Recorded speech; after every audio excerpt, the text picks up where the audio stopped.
রাজনীতি, অর্থনীতি কিংবা সমরশক্তি বিশ্বের অন্য যে কোনো দেশের তুলনায় অনেক দূর এগিয়ে যুক্তরাষ্ট্র।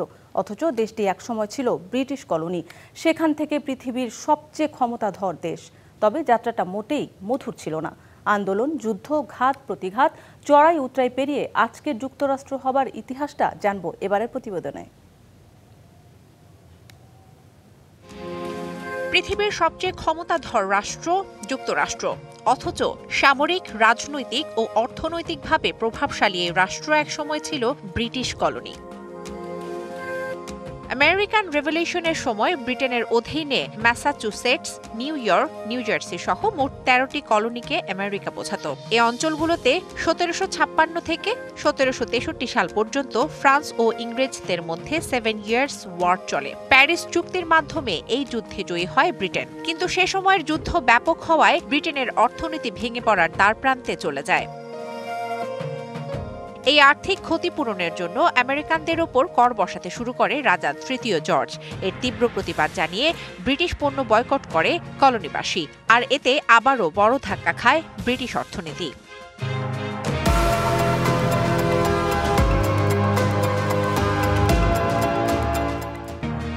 ফলে আমেরিকান কলোনিবাসীর উপর শুরু হয় অত্যাচার। ১৭৭০ সালের ৫ই মার্চ কলোনিবাসী ও ব্রিটিশ সেনারা মুখোমুখি হয়। ঘটে হতাহতের ঘটনা। দিনটিকে বলা হয় বোস্টন ম্যাসাকার। আন্দোলন পরিচালনার জন্য ১৭৭৪ সালে কন্টিনেন্টাল কংগ্রেস গঠন করে কলোনিয়াল আমেরিকানরা। ১৭৭৬ সালের ৪ জুলাই আমেরিকার স্বাধীনতা ঘোষণা করা হয়। ১৭৮৩ সাল পর্যন্ত ব্রিটিশদের সাথে আমেরিকানদের ছোট বড় ২ শতাধিক যুদ্ধ হয়। সবকটি যুদ্ধ আমেরিকানদের পক্ষে যায়। আত্মসমর্পণ করতে বাধ্য হয় ব্রিটিশ বাহিনী। ১৭৮৩ সালে যুদ্ধের অবসান ঘটে এবং যুক্তরাষ্ট্র পুরোপুরিভাবে ব্রিটিশ শাসন থেকে মুক্ত হয়। প্রথম প্রেসিডেন্ট হন জর্জ ওয়াশিংটন।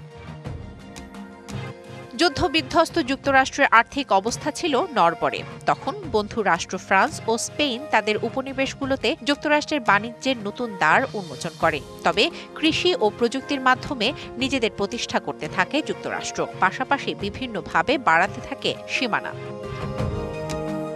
তাই ১৯ শতক পর্যন্ত মার্কিনীদের নাম তেমন শোনা না গেলেও ২০ শতকে বাড়তে থাকে মার্কিন আধিপত্য। প্রথম ও দ্বিতীয় বিশ্বযুদ্ধ, হলিউডের উত্থান, চাঁদে পা রাখা ও সোভিয়েত ইউনিয়নের ভাঙনের পর আমেরিকাই হয়ে ওঠে বিশ্বের সবচেয়ে ক্ষমতাধর রাষ্ট্র। শোভন শাহমিন দিশা, ডিবিসি নিউজ ডেস্ক।